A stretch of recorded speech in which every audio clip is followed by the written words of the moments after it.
சிம்லாக்கு போயிட்டு. வாங்க போயிட்டே பார்க்கலாம்.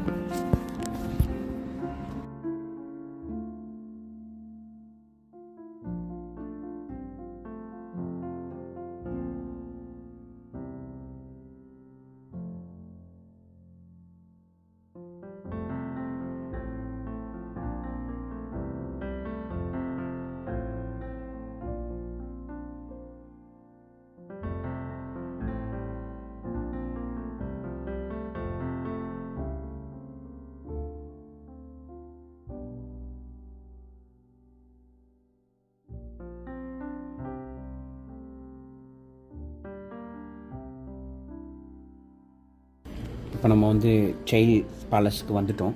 இது நம்ம வந்து செயில் பேலஸோட வாசல். இந்த செயில் பேலஸோட வரலாறோட அந்த இடத்த நம்ம சுற்றி பார்க்கலாம். இதுதான் நம்ம வந்த வண்டி. இந்த இடம் பாருங்கள், எவ்வளோ ஓப்பன் ஸ்பேஸ்.